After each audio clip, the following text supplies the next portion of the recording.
measuring the number of hydrogens. That's what the pH scale is measuring. And I kind of drew a very, very simplified one on the board because it's difficult to put into words, but it makes a lot more sense when you can actually visualize it. So if you look on the board, the pH scale, 0 is an acid, 14 is a base, and 7 is neutral. So anything from 0 to 6 is an acid, and anything from 8 to 14 is a base. But what an acid is means that it has a lot of hydrogen ions and not many OH or hydroxide ions. And what a base is there are not many hydrogen ions and there are a lot of hydroxide ions. Does that make sense?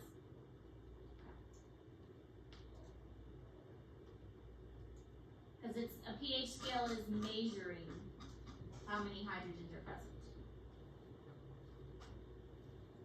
But it's kind of fun because it says it's measuring how many hydrogens, and if there's a lot of hydrogens, I don't know why they would name that, like label that one 0. There's a lot of hydrogens, and we're measuring them. Why can't you make that 14? Makes more sense to me, silly scientists. So the lower the number, the more hydrogen? Yes, the lower the number, the more hydrogens. The higher the number, the less hydrogens. Why do they do that?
So this pH scale, it's actually flip-flopped than what I wrote on the board. So this is acid down here and this is base up here. But you will need to give examples for the test.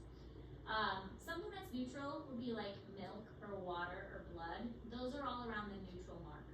Things that are acidic include like lemon juice or vinegar. A lot of fruits are very acidic. Coffee, Cokes and sodas, all those kinds of things. Hydrochloric acid, obviously, from your stomach, those are acidic. Things that are basic, bicarbonate, most of your cleaning products are basic. Bleach, oven cleaner, ammonia, pretty much any cleaning product, it can be basic. Should you mix an acid and base together? No.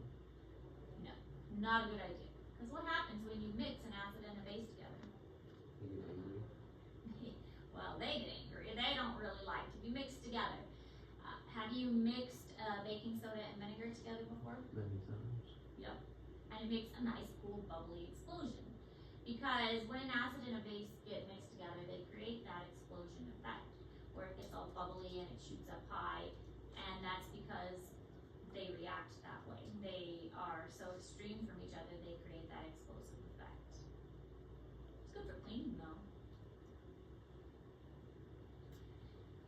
You do have this thing called a buffer though. A buffer is a set of chemicals that can keep the pH of a solution stable by alternately donating and accepting ions that contribute to the pH. So this is important as a way to maintain our body's homeostasis. We'll say that on the next slide. But usually a buffer is a weak acid or a weak base. around the neutral area. So think of it as like a 4 or 5 acid, or a 8 or a 9 base. It's not very strong, but if you mix it with another stronger acid or base, it's going to help to neutralize it.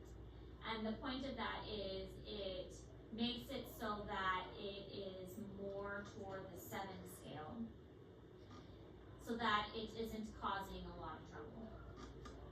The reason this is really important is, like, think of your stomach, for instance. Your stomach has hydrochloric acid in it, and when that hydrochloric acid is in your stomach, we don't want it to come out of our stomach. Our stomach is designed to hold hydrochloric acid, but our intestines are not. Our esophagus is not. If you get acid reflux and that acid from your stomach goes up into your throat, it can damage the lining of your throat, because your throat is not made to be protected from that. So you would take a weak buffer to neutralize that.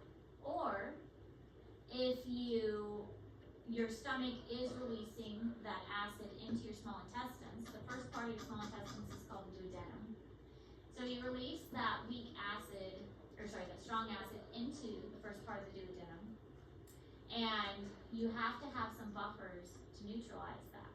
If it doesn't, it'll eat away the lining of the small intestines and create an ulcer. Also not a good thing.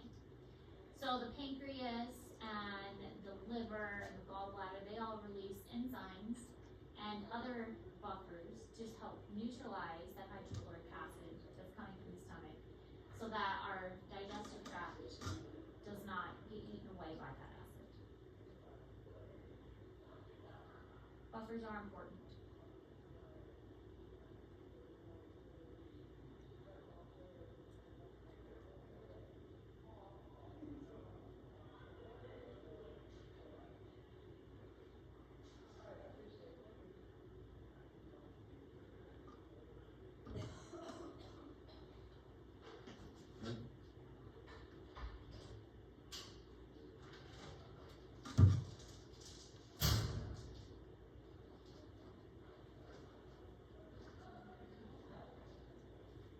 So here's just an example of how it works. Carbonic acid and bicarbonate together act as a buffer. So you get carbonic acid by carbon dioxide is what we breathe out, and water. So if you're basically blowing bubbles in water, you make carbonic acid.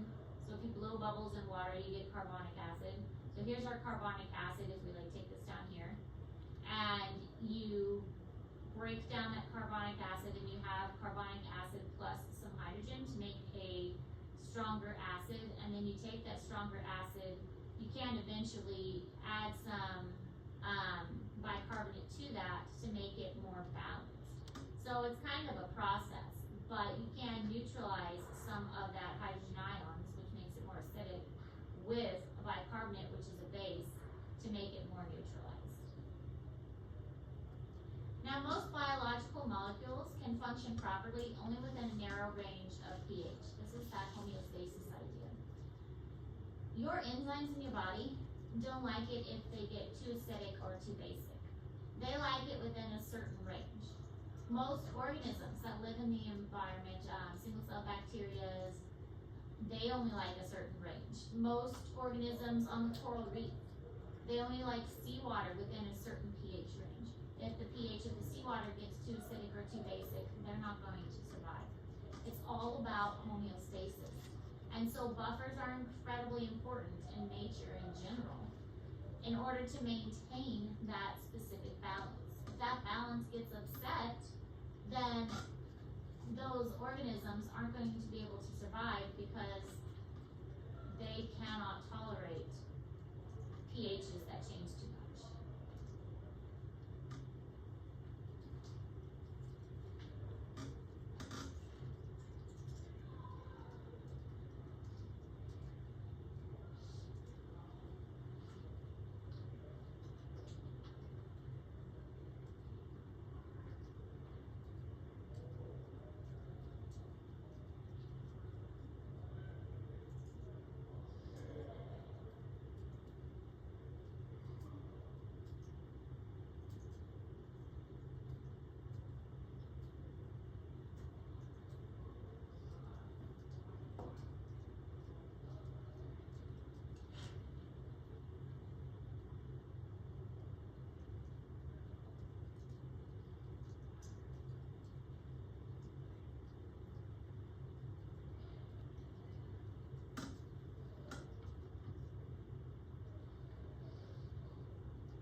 you out a piece of paper, we are gonna answer these questions.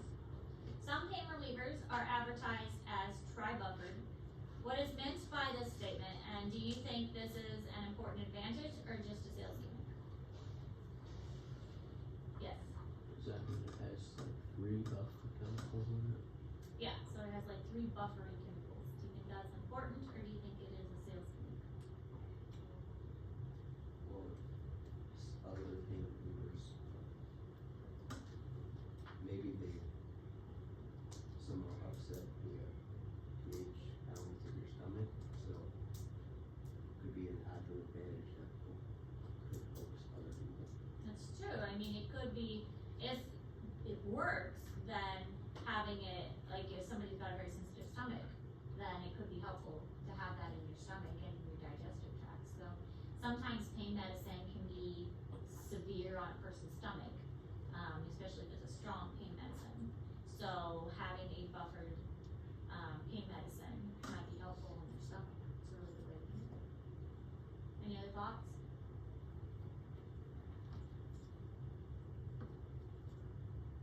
Do you think things can be buffered 3 times? Probably.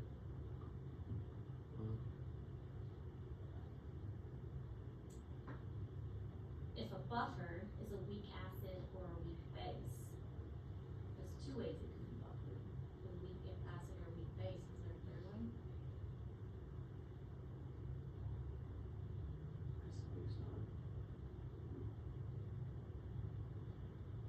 So it could be that it's also referring to like a stronger acid that was already buffered, or a stronger base that was already buffered.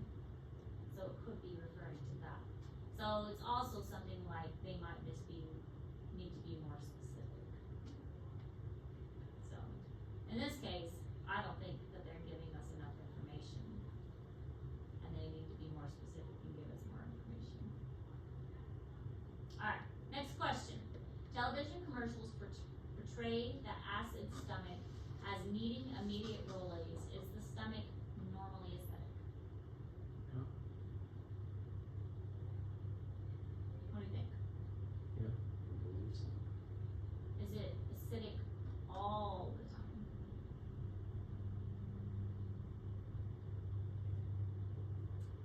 It's supposed to be that.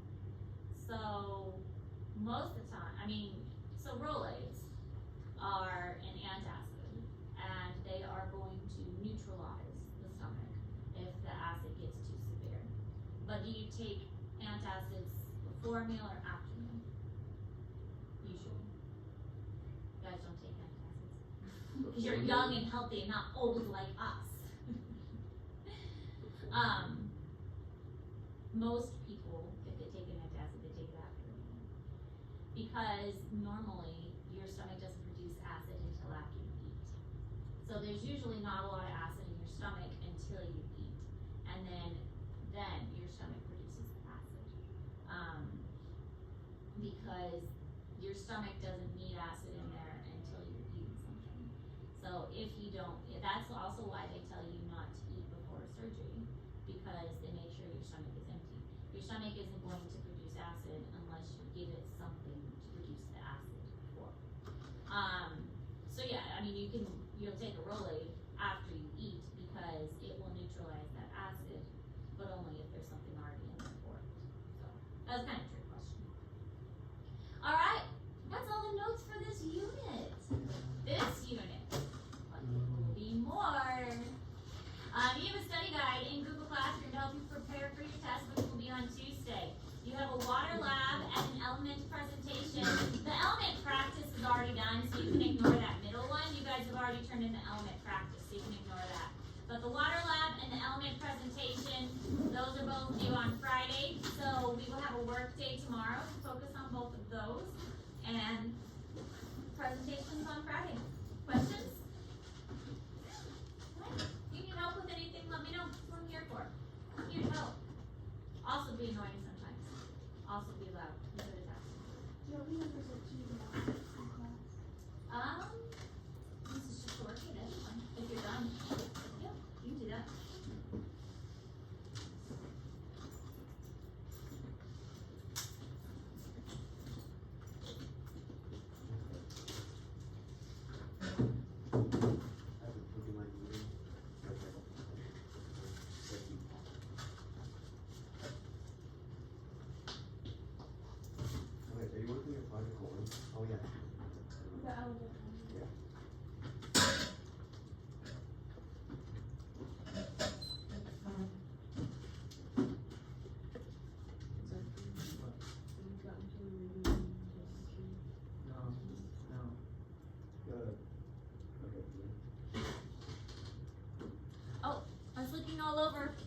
for my iPad, and it's over here recording.